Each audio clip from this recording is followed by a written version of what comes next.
Welcome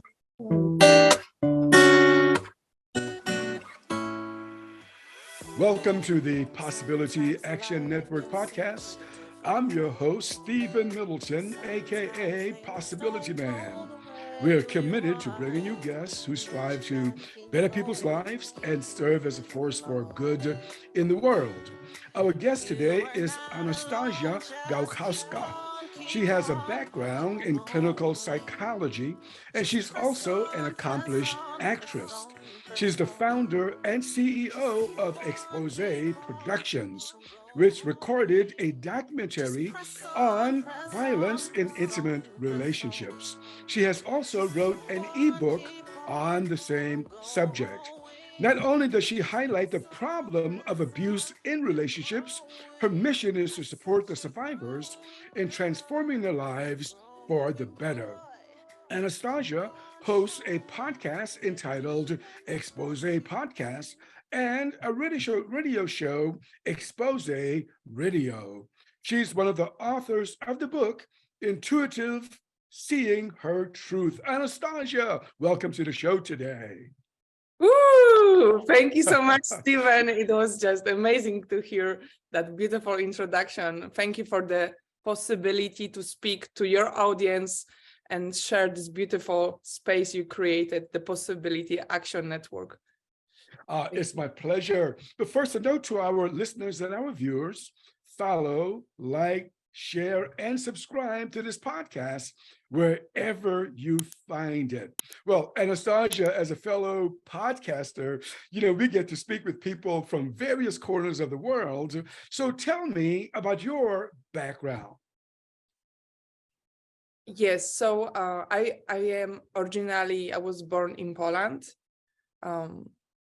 and I worked since I was 16 until the age of 18 in Germany.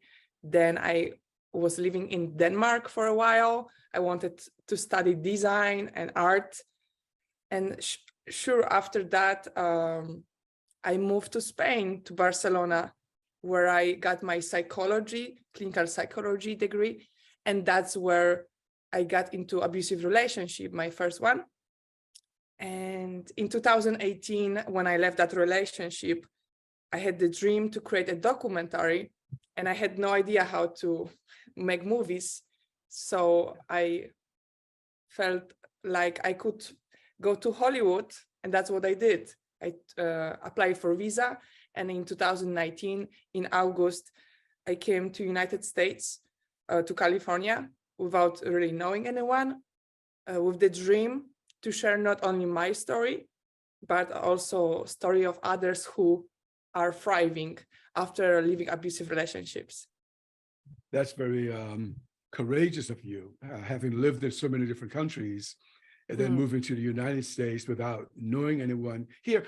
Was that intimidating for you? When you first landed and began, to get settled, was that intimidating for you? I think it was exciting. Exciting because of I dreamed to study film, and I was actress back in my country in theaters. So for any actor, it is a dream to go to Hollywood, if you know what I mean. And in Europe, we also see America a little bit like the American dream, a little through like glasses of bubbles, pink glasses, right? So I was very excited. And since 2016, since I read book The Power of Actor by Ivana Chukbuk. She opened an acting school in Hollywood, and that was my dream, to go to that school and study acting and film with her. But back then, what was stopping me was being in that relationship. Like that partner used to say, hey, if you go to Hollywood, probably somebody will rape you or you will become alcoholic. So there was a lot of manipulation and gaslighting, and which made me feel limited. So when I left that relationship, I had that amazing need to do something I've never done before, And that's why I even say that I'm so grateful for this experience I've been through all those 5 years, because of it gave me, it led me to connect with the universe, with my own energy. And it wasn't easy. I went through being, like suicidal, depressed, therapy, another relationship, another breakup. But I feel like when I came to United States in that 2019 in August, I was in that one of the most euphoric moments, because I had all the dreams, since I'm a visionary, so I felt like, of course it's going to be easy. Right? I just survived this. Everything else will be easier than that. And I personally never felt really belonging to Poland, if that makes sense, because of the culture of being more like, how to say, like not only modest, but like you don't, we are less confident culturally, of course, but also less expressive. And that part of me, I always, when I was living in Poland, I had to hide it, right? So I feel like coming to America, it was actually a very awakening moment.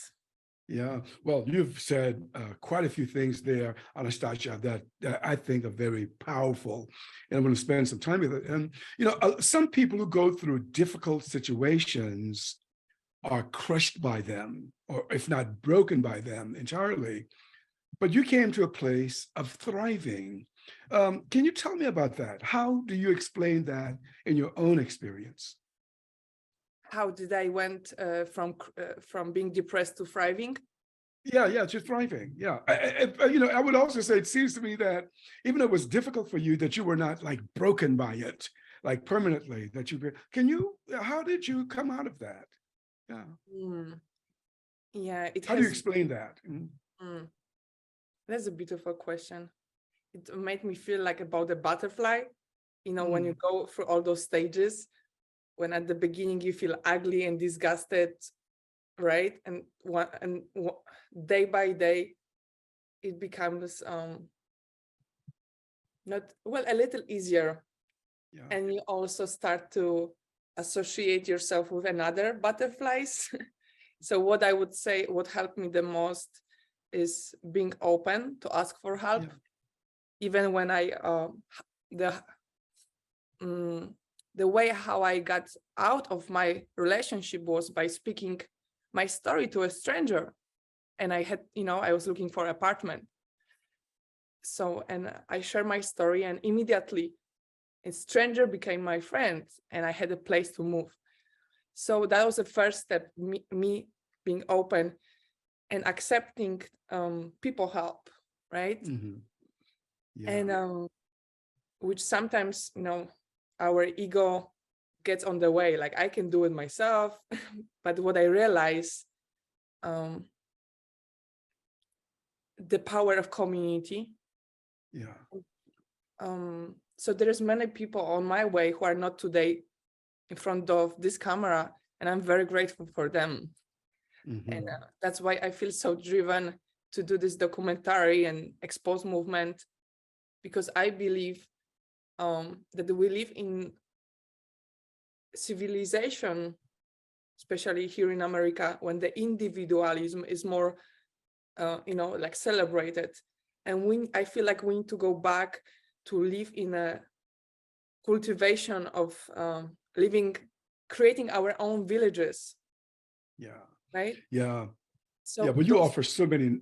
I'm sorry, go ahead, please continue on. So those two things, staying open and, I've been working through different therapies, like the AMDR and the traditional ones. But what really helped me, I think it's sharing my story, like I'm doing with you, because there is something, trauma happens when we are isolated, like PTSD. There's research showing that the tribes in Africa, there's two tribes in Africa which are coming from a war, and one tribe of those military soldiers are coming to a village where the village people are welcoming them and celebrating them. And those people, they don't, most of them don't develop PTSD, post-traumatic stress disorder. On the other side, those military soldiers who doesn't have this support, doesn't have the village there to welcome them, most of them develop the PTSD. So that's why I feel that sharing stories, speaking up, it allows you to feel validated and seen, and you feel like you belong. Yeah, that's so important. I mean, there's so many nuggets in what you've just said, and I just want to go back to one of them. Is that sometimes when people are harmed, well, let me ask the question this way: do some people keep their abuse a secret, and how does this harm them further? That is, not only the abuse, but now they're also hiding something. Right. As you were saying, I just had this, flashback from the documentary. Basically, one of the participants, her name is Kelly. She's from Australia, and she just was saying that, there was a punch pushed in my way, but I was pretending nothing was happening. My relationship is great. No, we have a perfect relationship. And anytime someone will ask, she will, say, no, nothing is happening. Everything is perfect. So there's a shame around speaking up. And there's a lot of about conditioning, right? What society approves to speak about, like about the success. And so all that and a little bit of the patriarchy culture creates not only for women, but men as well, because they are also deprived this space to show their feelings on a social, in social stages, spaces, right? It's like, it is a lot of victimization around this topic. And the reason why we shut down is because of we don't see around us anyone sharing their stories. Let's say when I was in my relationship, I started after 5 years. It took me 5 years to, for the first time, ask someone. My friends at work, and they were like, "Oh, well, my boyfriend behaves the same way," and I am like, and we never talk about it. Like, if I never share that we will be just, repeating the cycles from generation to generation. Because most people don't speak about it. Now things are changing, and I feel we're breaking the taboo. And that's why, with any movement, Me Too movement, any revolution, the most important is to educate. Why do we feel shame, and what's shame? Basically, shame means there's something wrong with me, right? Yeah. Brené Brown speaks about it beautifully. And I feel, if that answer your question. It does, yeah. And I'm so glad you're doing this work, for sure, because it's a difficult work, but you do it with such poise. That's awesome. So, but I want to ask you, why do you suppose some people go into denial? You said even in your own experience, your first response was denial. Why do you suppose we do that? We deny. And also self-blame. It's, well, I'm responsible, not the person who's actually committing the horrible act. Right. So those are defense mechanisms. And each of us has a different defense mechanism. And part of that is the conditioning, how the culture, what part of our personal life we put out on social media and what gets, the likes there, but also our own response toward trauma. We have those three responses, right? For fight, flight, freeze, or fawn. And that's, one of defense mechanism of the freeze, where we hide. And it has to do a lot with our childhood, right? Yeah. And our attachment style sometimes. The way how our parents, did they allow us to speak up about our feelings when something happened, right? Did they ask about our opinions? Did they allow us to express our happiness and euphoria and anger and sadness? Because of all that creates for us the safety that no matter what, I can express and my feelings are welcome.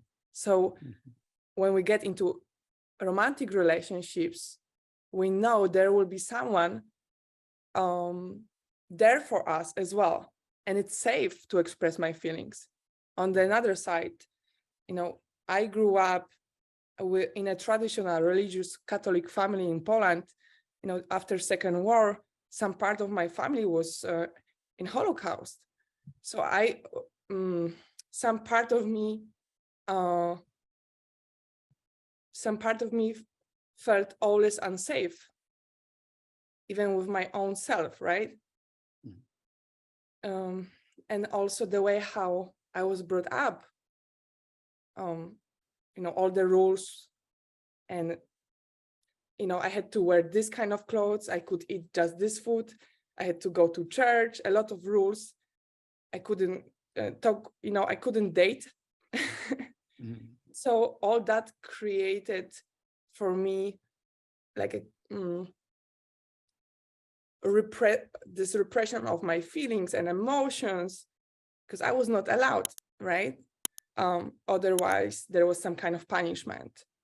All right. So I learned I can only show a little bit of myself in relationships. I cannot be too much.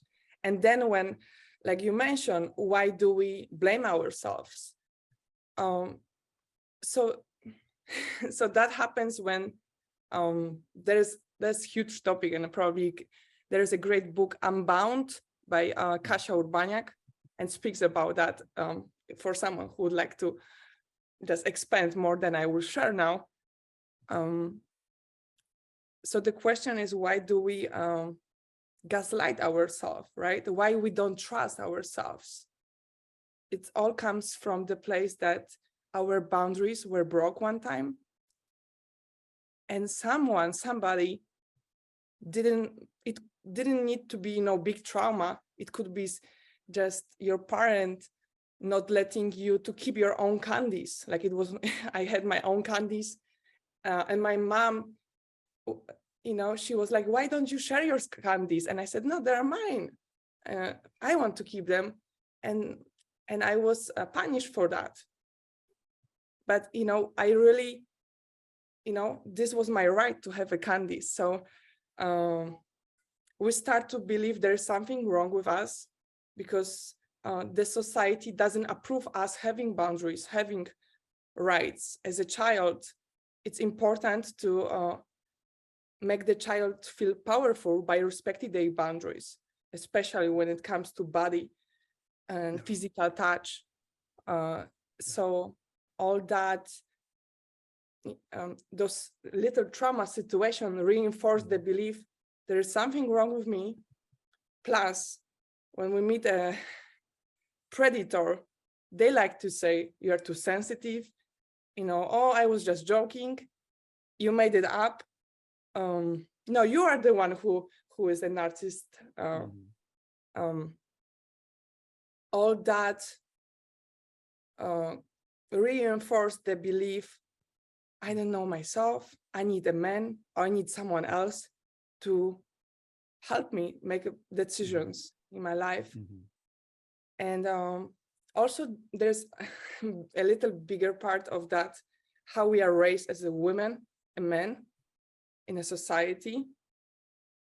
Things are changing right now, but my generation, millennials, I can speak about that a little just. So if you want. Yeah, please. Yes. So there's a difference for what we are reinforced as a children when we are little girls. You know, our parents say, "Oh, look at Jessie. She has this beautiful smile. Oh, look at her." You know, so we are reinforced for how we look, right? And on the opposite side, boys are reinforced for what they do. Like, oh, look at David. He created this beautiful castle. Or he just, threw the ball to the basketball. So boys are reinforced for actions. And that creates for the female energy to internalize things like adjective. We are adjective. So our attention is in, right? And that's why there's more women who struggle with depression than men. And men attention is on, how to save someone, what to do the next, be the provider, be the saver, right? Go on the war, grab the animals. So the attention is out.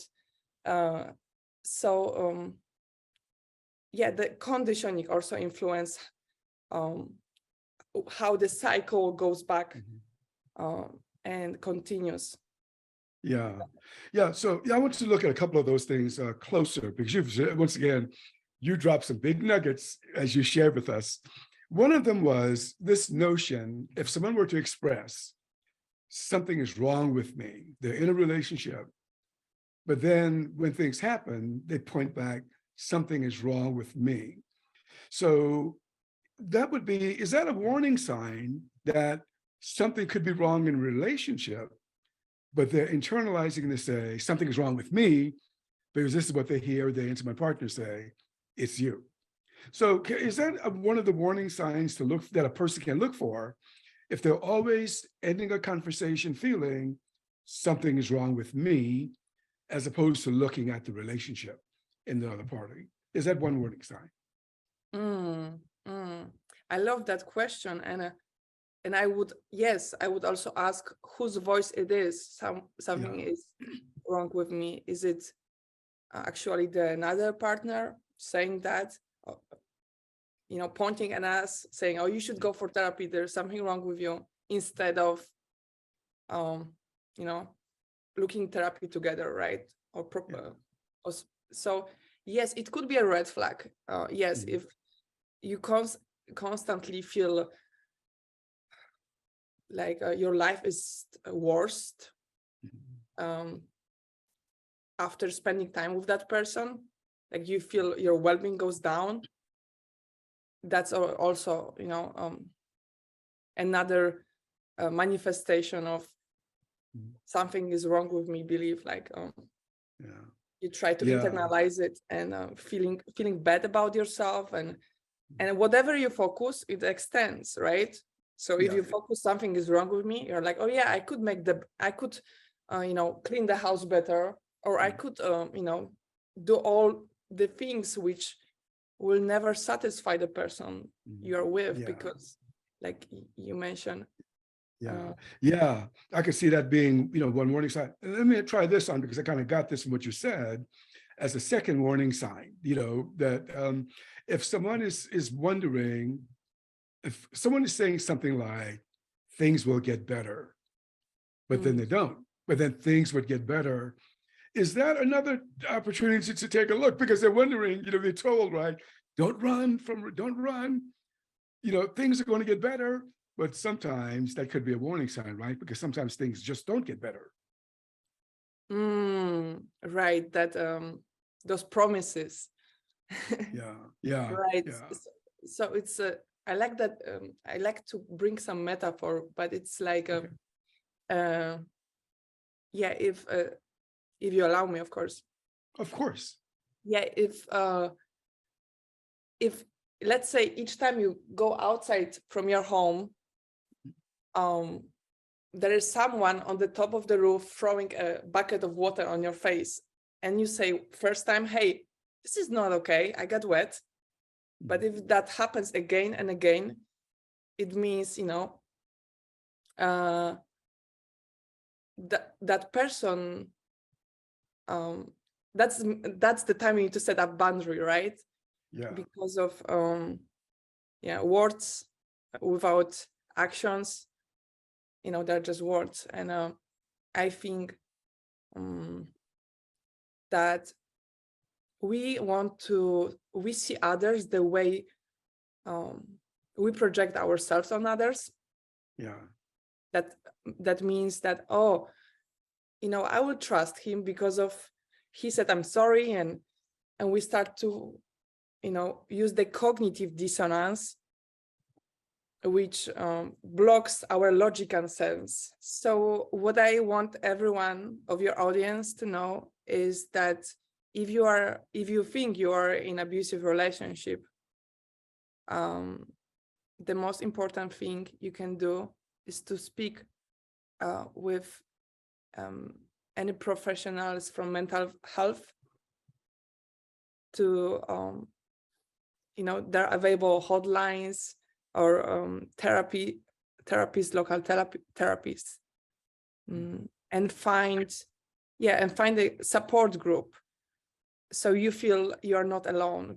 Because I feel like that's super important, to feel there is another people who've been through what you are going through, because that also made you see that there's nothing wrong with you, right? Because all those people,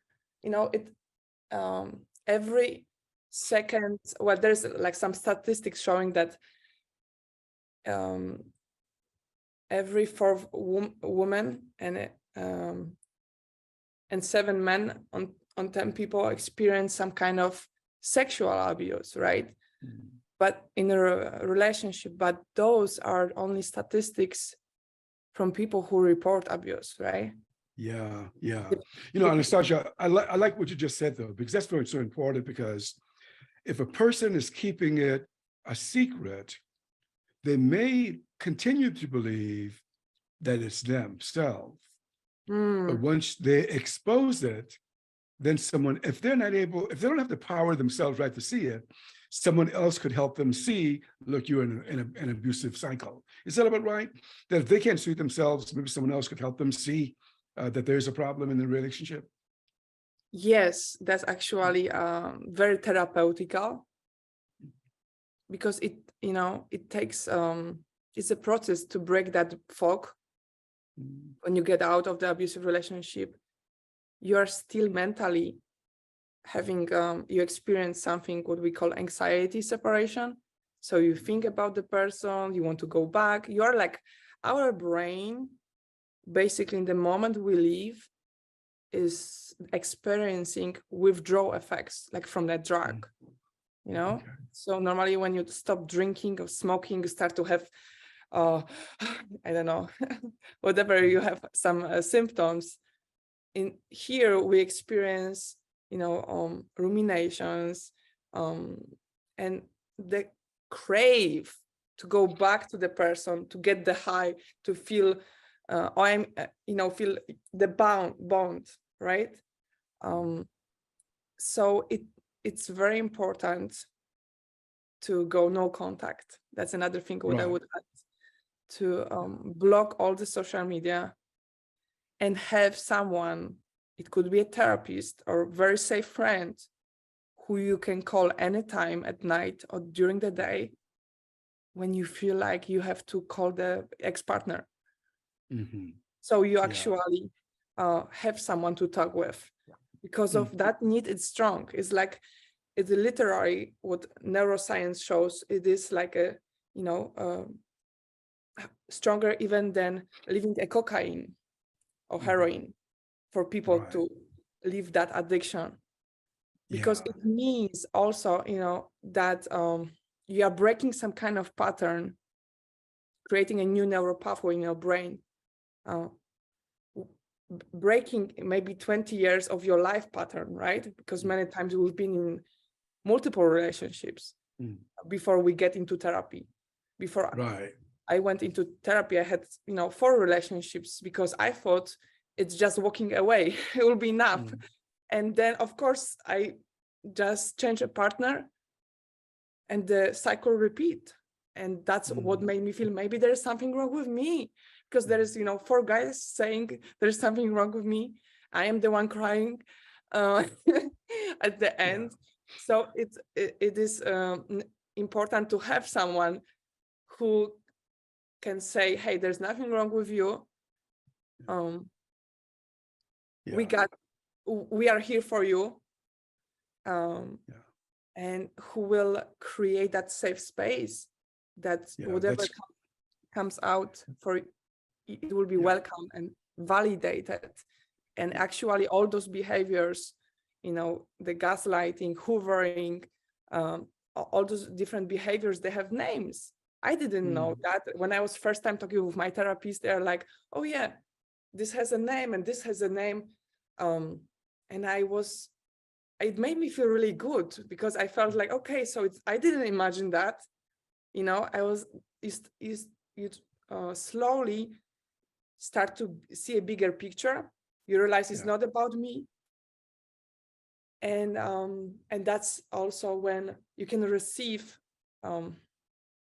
healing.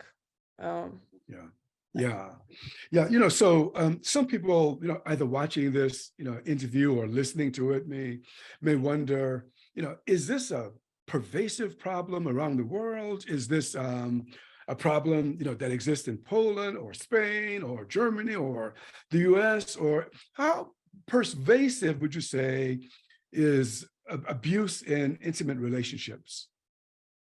How widespread? How widespread? So we know the statistics, right?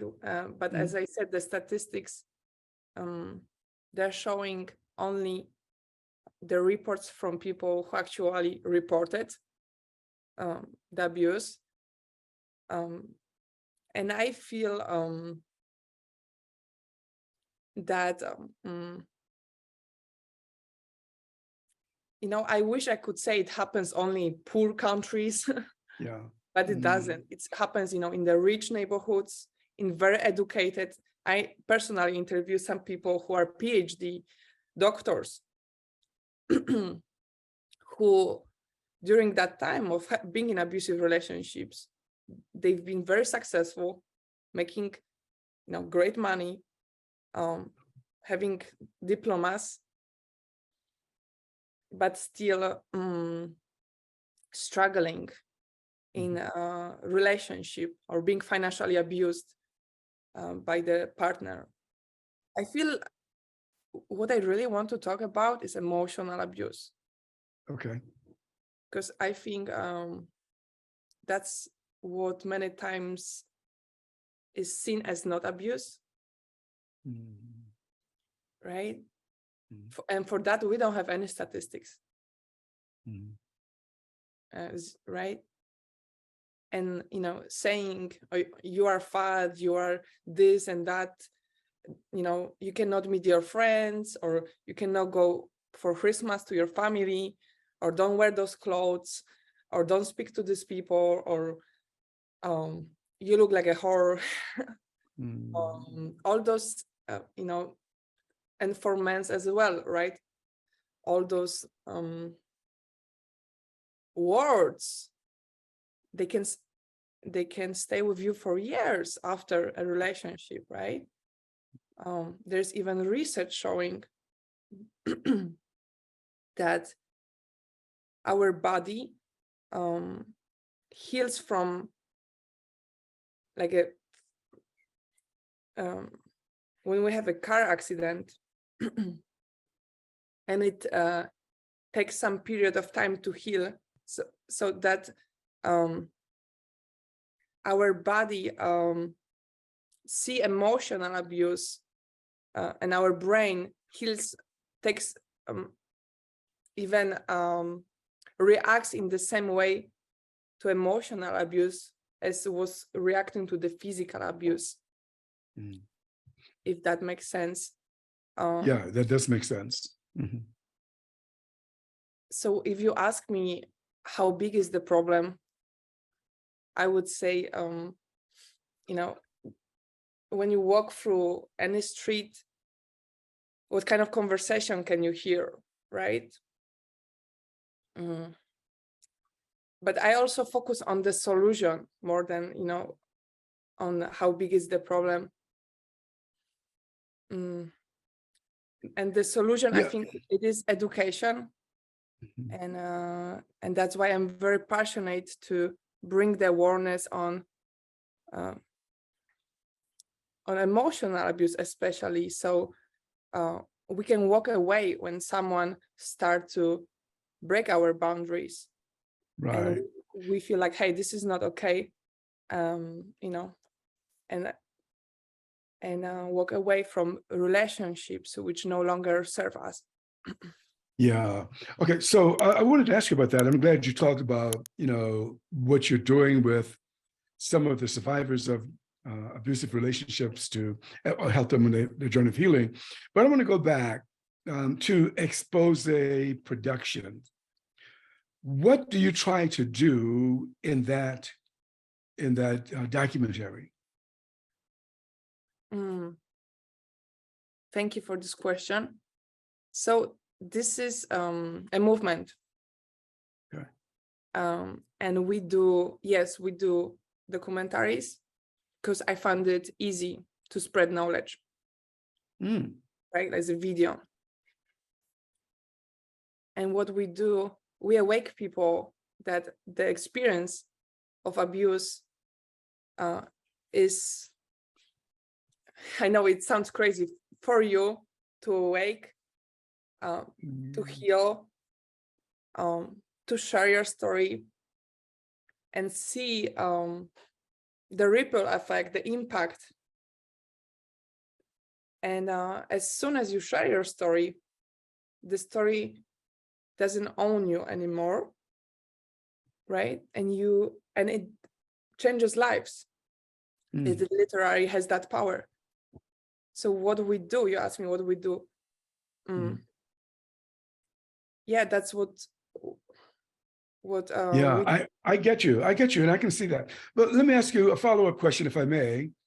How has the response, because you interview people, right, for the documentary, how has the response been? How have people come forward to share their stories? So have they been coming forward to share? The response from the participants or the audience? The participants, that's right. That people, show up to say, yes, I'm willing to share my story for your documentary. How has that response been? I feel it has been a privilege for me to interview those people, beautiful thrivers. For many of them, it was a first time when they shared their story publicly. So I was like, wow. Yeah. It's actually I have 300 hours of footages, and I just put the documentary of, the 60-80 minutes documentary from this 300, because the time we spent on the, we had introduction call when we get to know each other, if we're a good fit, if the person feels like it's safe for them. Because I had a lot of, I wanted to make sure they really want to share their stories, right? That, they do it for the right purpose, basically. I didn't, so at the beginning, the people who shared their story as the first ones are those who I connected with through a Facebook group. I opened a Facebook group and the word of mouth. And so the more I started to ask my friends, who do you know who might have been for abusive relationship, the more people start to come to me and ask, hey, can I be in this documentary? And now, since this is the first out of 10 documentaries, so so there will be more people, and we invite people to go to Exposé Network and subscribe and be in the next stories documentaries. So it has been, but I need to say that there was a period of time there where I couldn't find any men. I really wanted to invite some men into documentary and share their story. So that was a challenge. And I remember that, just through some connection, someone was like, oh yeah, I met this person and they've been with me in a shelter. They will be happy to share a story. And so I feel that from the feedback I got from them, even now, because we have been meeting once a month, they were helping me also with some ideas how to create this, the production part. That it creates some bounds between them as well. And but in this kind of question, I like to give the microphone to someone who actually then speak about myself. It's very subjective, but what I see, for me, I am very proud of them because, we started those interviews in 2020 in September. So it has been 2 years now, and I could see all the transformation, not all, but most of the transformations. And I'm amazed of, some of those thrivers became bestseller authors and speakers. And it's very empowering and transforming to see that change constantly, right? Yeah. So you had begun talking about healing, a person healing themselves following being in abusive relationship. Can you say a little more about the healing journey following, a relationship that did not work out? Yes. So you want me to talk about the after abuse? That's right. Life after abuse and healing and continuing to thrive as you're doing. So yeah. Right. I would say find the right therapist. Like I kind of made, you can interview therapists and see who resonates with you. Because there's so many approaches from somatic. But I want to make sure you're asking me what helped me, or just generally on the healing process. What's the most? The healing process, the healing journey following a relationship. You may give some personal stories. That'll be great, or however you want to respond.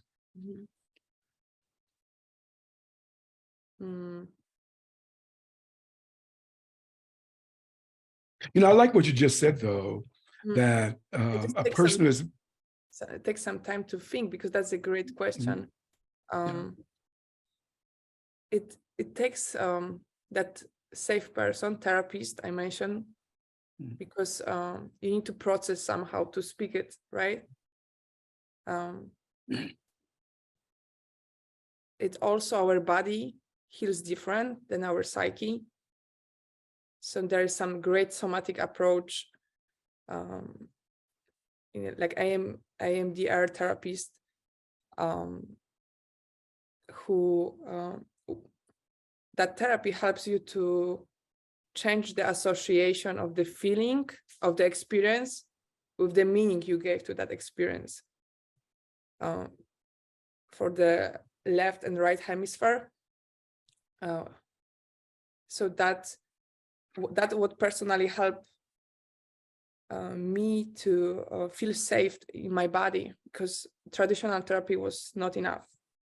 And I found it for many other people, just speaking it doesn't fully help. And there is also a lot of time in being with your own self and being okay to be alone. Healing that codependency, that belief I have to be with someone, otherwise I will die. So each time you're alone, you feel like I have to do something, or some people go into drugs or substance because of first thing, we need to learn to name our emotions, what we feel. Many of us, including myself, I would not be able to name what I'm feeling. Or you look like you're angry. No, I'm not. Yeah. Right. So just accepting all those, emotions in us, especially anger, and not feeling like, oh, I have to be always happy. When I will heal, like I'm healing 6 months. I remember when I was in therapy, and I finished that therapy, and one of those therapies, but and I say to my therapist, oh, that's it. And she's like, yeah, that's it. Now, we've been meeting every week for 6 months, and you are doing well, and I was afraid to be left with, now alone without the therapist. How am I going, to process the things? So it is really all about self-trust and learning the tools how to calm your nervous system. So whenever you get triggered, you become more aware of your body, that you can actually feel your feet. You can take a deep breath. You can look around and work on your sensation. What do you see? What do you hear? You start to be equipped in all those beautiful tools, which become the way how you start to approach challenging situations. And I would say it's a skill. I would say everyone can heal.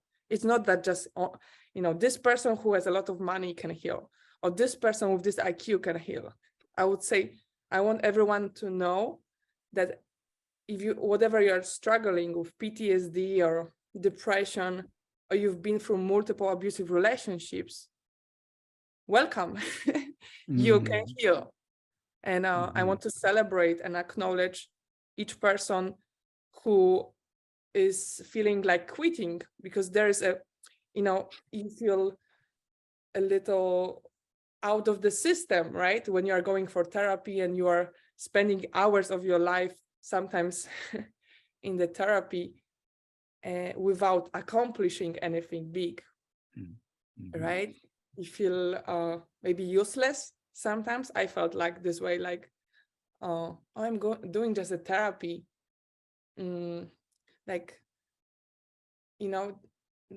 Fortunately, the idea of therapy is changing, right?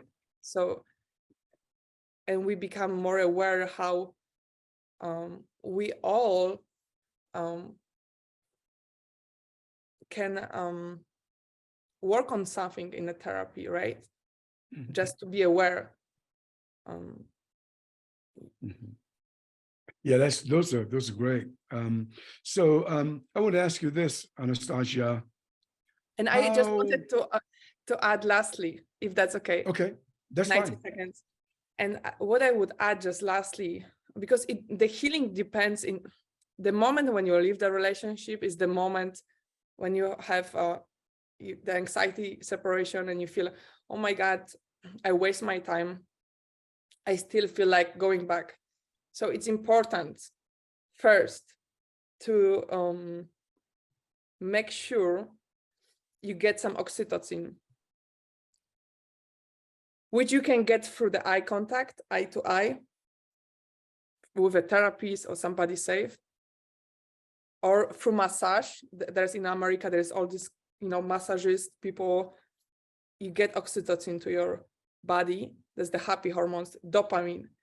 So you can, yoga shows great, even better than meditation improvements for people. Because of when we do meditation, sometimes people ruminate. So they stuck in one thought. And when you start to move a little your body, different parts of your brain start to activate, and it helps a lot. It improves, the serotonin goes up and also dopamine. And for that, setting daily goals, it could be like, I brushed my teeth, I took a shower, I made a healthy meal, I made, a juice, I took a walk in the nature, or journaling.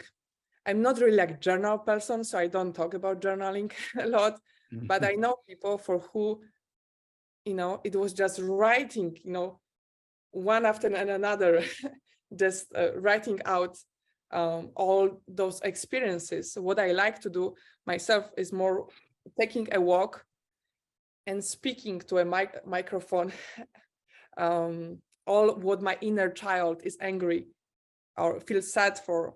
Even now I do that, every week, actually. Every time I have some difficult situation and it triggers me, I will, I will go for a walk and talk with myself, with my inner child,